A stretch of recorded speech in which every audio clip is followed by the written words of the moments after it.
Well, this morning I am speaking on Taoism. Taoism. I love Taoism. I feel that its wisdom offers some unique insights and understandings that are really not expressed the same way in any other religion. Um, One of Taoism's most interesting insights is how everything in this world of form, is in a dynamic dance of complementary forces, of opposites. There's a dynamic dance between yin and yang, between male and female, action and inaction, light and dark, hot and cold, day and night, heaven and earth. And there's a verse in chapter 2 of the Tao Te Ching that describes how these opposites are complementary. And it reads, being and non being create each other. Difficult and easy support each other. Long and short define each other. High and low depend on each other. Before and after follow each other. So you can see how these opposites create and depend on each other, even down to the atoms in our body, the very atoms in our body and the atoms that make up everything. Atoms have a balance of electrons, which are negatively charged, and protons, which are positively charged. And so the very atoms in our bodies, in them we find this play of complementary opposites. And I was thinking of another example of polarity um, uh, in one of our spiritual practices that we teach in unity and practice in unity, and that is the use of affirmations and denials in our prayer practice. You know, we affirm certain realities and we deny the power of certain appearances. And so affirming and denying are complementary opposites. Heaven and earth, that's another example of polarity. You know, we can experience heavenly states where we are so expansive, we're not even identified with the body, we feel as wide as the universe. And then, we can also, feel very grounded, very earthy, very in our body. Like, for instance, when we're working in the garden, right? So we have times of feeling outward and we have times of feeling inward. We have times of feeling social, times of feeling quiet. There's this balance. So for Taoism, the polarities in the world, they're seen as intrinsic to wholeness. They complement each other. They complete each other. Each half is essential for the whole. You know, it's even in our namaste. It's like we take this hand and this hand and we bring them together. You know, the two and the one. So I always like to compare teachings from different religions, and this Taoist teaching of polarities is similar to the Christian scripture in Ecclesiastes. To everything there is a season. There's a time to be born and a time to die, a time to mourn and a time to dance. That scripture speaks to this interplay of life's countless contrary pairs. You've probably seen the Taoist symbol. It's on my pajamas. But it's a circle and it looks like two curved teardrops that fit perfectly together. One is black and one is white. And they, together they make this whole circle. So even the symbol expresses this teaching that there's a balance and perfection in opposites, in the polarity that we find everywhere in this world. You know, when you think of the genius intelligence that brought everything into this world, the colors, the seasons, the elements, the forms of all the creatures, and our own amazing body, there must be a really brilliant reason for the play of opposites, right? Not a mistake, right? For why we have day and night, for why we have winter and summer, male and female, action and rest. So that's one of the most interesting concepts that Taoism explores in great detail. But I want to just backtrack a little bit and share about the founder of Taoism, who is Lao Tzu. Lao Tzu is said to have written the Tao Te Ching. And the Tao Te Ching is Taoism's Bible. It's also called the Book of the Way. And it's this tiny text, but it has an inexhaustible well of inspiration. And how Lao Tzu came to write it is quite a fascinating story. The story goes that Lao Tzu was this wise and enlightened being, and he felt dismayed by the folly of his fellow human beings. And so he left his work, he left his home, and he went seeking solitude. And he climbed on a water buffalo, and he rode towards the high mountain country of Tibet. And at the Hankow Pass, there was this very prescient gatekeeper who recognized his enlightened state and asked him to record his views for posterity before he went and disappeared into the mountains. Unfortunately, Lao Tzu agreed, and so for 3 days he camped there at that mountain pass, and he wrote this little book. It's 5,000 Chinese characters. It's arranged in 81 brief chapters.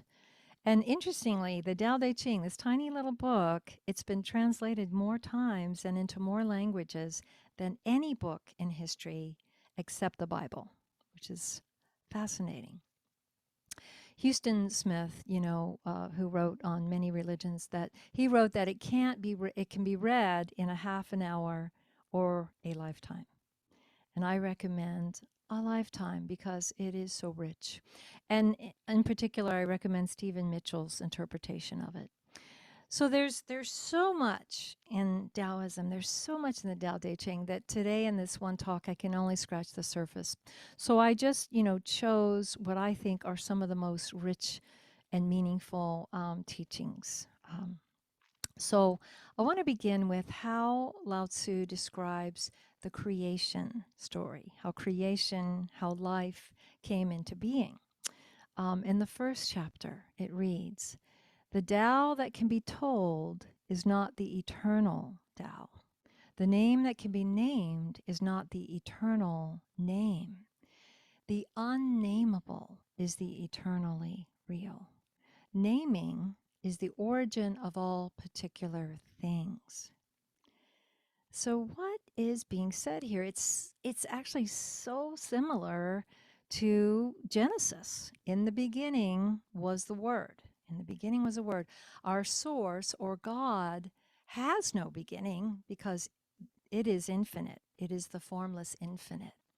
But form has a beginning, and it begins with a word, with a thought. All form begins when the formless consciousness thinks it, defines it, and names it.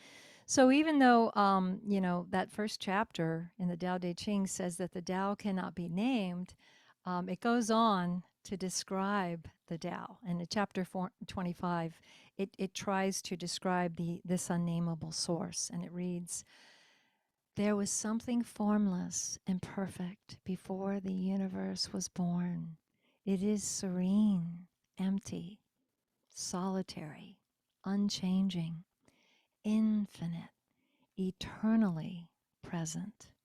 It is the mother of the universe.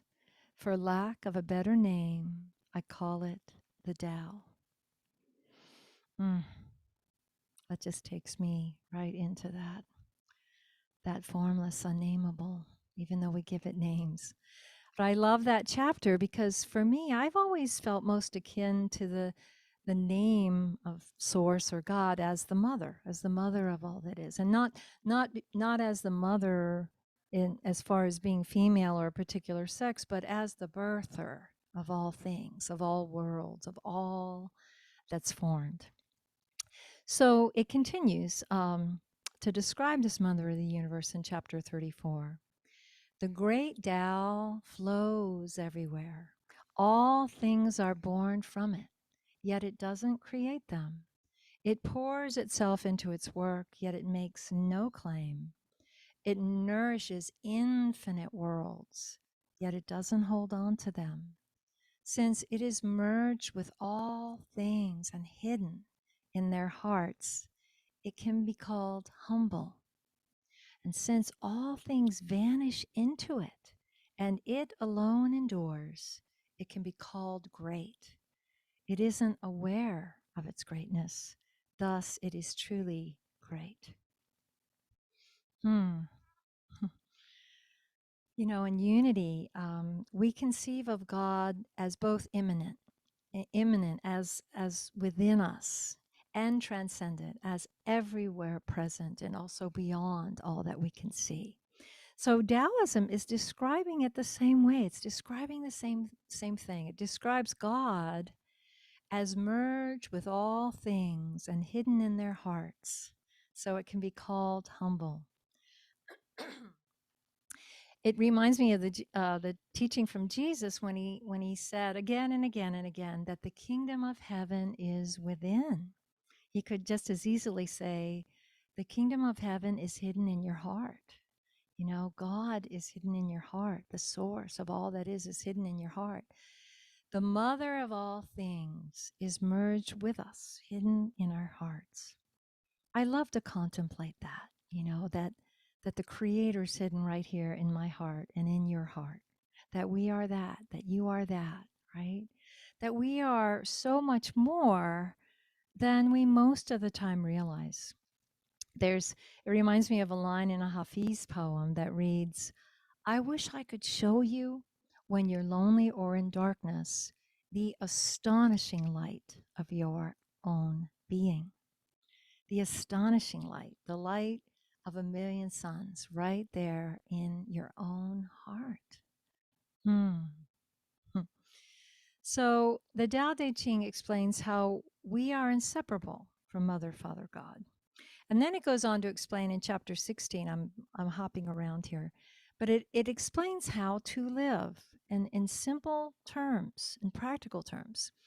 It reads, empty your mind of all thoughts, let your heart be at peace, watch the turmoil of beings, but contemplate their return. Each separate being in the universe returns to the common source. Returning to the source is serenity. Oh, so let's look at that verse. You know, we know the importance of emptying our mind of concepts, of conditioning, of ruminating. We know the importance of letting our heart be at peace. But it goes on to say, watch the world and beings in all their turmoil, but contemplate their return. Watch the world and beings in all their turmoil, but contemplate their return. What does that mean, contemplate their return? To me, and of course, I'm just offering you my interpretations. I really invite you to contemplate what it means to you. But to me, that means hold for all beings the knowing. Hold for all beings the prayerful affirmation that they will return to their true inner nature as peace itself and find perfect harmony. You know, to me, that's the greatest prayer we can hold for our loved ones, for all our relations, that they return to their true inner nature as peace itself. And then the next line assures us everyone will return. All right, I love that. It reads, each being returns to the source, which is pure serenity. You know, that teaching is saying all beings will eventually come home to infinite love. No one will be left behind. And then it goes on to describe how we might wander, though, for a time. We might wander for a time on the path. Chapter 16 reads, if you don't realize the source, you stumble in confusion and sorrow. When you realize where you come from, you naturally become tolerant, disinterested, amused, kind-hearted as a grandmother, dignified as a king. And I would add queen. That verse is so poetic, and it points us towards our own awakening. You know, how we can get lost when we focus only on the world, right? We focus only outward we can experience confusion and experience sorrow. Something feels like it's missing, right? But when we turn to the living Tao, it says we become disinterested, which I interpret to mean that we're not caught up anymore in all that there is to get in the world and all the getting, right? And instead, we watch the play of it all with amusement, and not in a cynical way, but with a light heart, because we feel free inside. And then my favorite line is the one where it says, we become kind hearted as a grandmother and dignified as a queen or king. I love that line. And maybe it's because I had an incredibly loving great grandmother, and she was so kind-hearted to me. Tell you a little story about my grandmother. She got me playing my first piano. She had this old upright in her basement, and I'd sit at that piano, 6, 7 years old, and I'd make up songs before I ever had any piano lessons. And she would always come and sit down beside me and just beam with pride and tell me that I was going to be as great as Liberace, right? One day. Liberace was the greatest piano in her mind. And then years later, she'd come to see me perform. She'd even come up on stage and sing with me. She taught me all these old songs from the 1920s, and she would come and sit at the piano and sing. We'd sing these songs from the 1920s. So being kind-hearted as a grandmother, to me, that means for me to strive to offer that same unconditional love I received from my kind-hearted grandmother to all beings. Sometimes, it's easy to love our really close loved ones, but, can we expand our circle and hold all beings in this unconditional love and this kind-heartedness? And then that last sentence from chapter 16 reads, immersed in the wonder of the Tao, you can deal with whatever life brings you. And when death comes, you are ready. In other words, immersed in and filled with a living spirit and the awesomeness and the wonder of that, we can meet whatever life brings. We are fortified. And we have no fear of death because we know that the end of the body is not the end. So one of the last teachings I want to touch upon today is one of Taoism's key principles, and that's called Wei Wu Wei. It's spelled Weiwuwei, Wei Wu Wei. And that's translated as creative letting be. Creative letting be. Let it be, right? It literally means action of non-action, the action of non-action, that we can actually do an act that is non-action. So let me read you a description of creative letting be from the Tao Te Ching, chapter 2. Therefore, the master acts without doing anything and teaches without saying anything. Things arise and she lets them come. Things disappear and she lets them go. She has, but doesn't possess, acts, but doesn't expect. When her work is done, she forgets it. That is why it lasts forever. Practice not doing, and everything will fall into place. Love that. What is it to practice not doing? I interpret that as very similar to the teaching in Unity. I spoke on the 4 levels of consciousness a few months ago. And, there's the vessel consciousness. As we grow in consciousness, we feel like a vessel. We feel like an instrument. Make me an instrument of peace. So we're an instrument. But then as we grow in consciousness, we shift from vessel to verity, where any sense of me, any sense of doership dissolves, right? And there's no separation, right?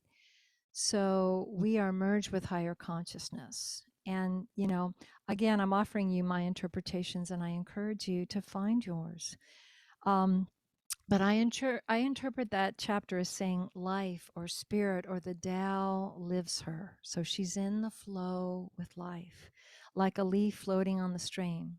She allows the stream of life to carry her and move her and have her and live her. Again, it reminds me of Jesus's teaching, not my will, but thy will be done. Let me dissolve into thee. It's one of my songs, Holy Mother, dissolve me into thee. So there's no sense of doership. This is a very, very advanced state of consciousness. Stephen Mitchell, he writes quite a bit on this particular teaching, creative letting be, and he describes his teaching by giving the example of how an athlete can enter a state of body awareness in which the right stroke or the right movement happens by itself, effortlessly, without any interference of the conscious will. He says this is a paradigm for non-action, the purest and most effective form of action. You know, the game plays the game. The poem writes the song. I'm sorry, the poem writes the poem. The song writes the song. We can't tell the dancer from the dance. And I relate to this concept very much as a musician, being a musician my whole life. Because when I play music, I often feel in the zone, so to speak, you know, where my mind doesn't think. I mean, it doesn't think much at all because the neurons, they know what to do. And, you know, I don't think about singing because, you know, it's second nature after a lifetime of doing it. So the mind can be quiet and let spirit come through, let the heart be expressed. And the consciousness that I am just witnesses how it comes through. Sometimes in awe, actually, when I'm feeling really open, really out of the way, you could say. So I'm sure you've had this experience of creative letting be, where you're just you are aligned with higher consciousness. There's many artists here in this group. You know, you're aligned and it's just flowing through you. You're just allowing, you're just open, right? Stephen Mitchell says, we're not doing because we've wholeheartedly vanished into the deed. We've vanished into the deed. We've vanished into the song, vanished into the art, right? So, along with this creative letting be, Taoism emphasizes softness and adaptability and flowing with life versus fighting and resisting what is. You know, when you watch a Tai Chi master, you know, in that flow, you can see how powerful and beautiful and calming and peaceful this softness is. You know, I was walking in the park this week, and it was so beautiful. There was a gentle wind blowing, and all these colorful leaves were swirling in the wind. And I came around this corner, and there was this beautiful couple. They were very statuesque, and they were doing Tai Chi in perfect unison together on this little grassy area. And the trees were swaying behind them, and the leaves were falling. And it was like this vision of perfect harmony with nature. It was so inspiring that I decided, all right, I'm going to take up Tai Chi classes, and I'm going to start. I'm going to start next week. So we can move through life like this with a softness, being in the flow, with inner peace and poise. And these teachings help. These teachings help us. The last thing I want to share from Taoism, I spoke last week on good and evil, and I found this, and this just ties right in. Taoism doesn't see evil as a force to fight, but more as an energy to be cleared. And Stephen Mitchell wrote, the teaching of the Tao Te Ching is moral in the deepest sense, unencumbered by any concept of sin. The master doesn't see evil as a force to resist, but simply as an opaqueness, a state of self-absorption which is in disharmony with the universal process, so that as with a dirty window, the light can't shine through. And so that is so similar to my talk last week on how, you know, good is moving towards the inner inspiring spirit and being more and more aligned with that until it lives you. And evil is just being completely out of touch with it, denying it, it can get buried. It can get covered like a very dirty window, right? So I just think that is it's a more compassionate um, view. It's a more compassionate view where you're never you're never viewing outside of love. You're seeing with the eyes of love, and you see that way. So, oh gosh, in closing, yeah, there's so much more to say. I hope I'm sure many of you have studied Taoism. It's so rich. There's so much to it. But I hope that maybe I've piqued your interest in diving deeper into the teachings of Taoism. They are so rich. They complement whatever spiritual path you're already on. I feel like they expand understanding of whatever path you're on. And I feel like our world needs this softness. It needs this mother of the universe energy. It needs a lot more kind heartedness of a loving grandmother.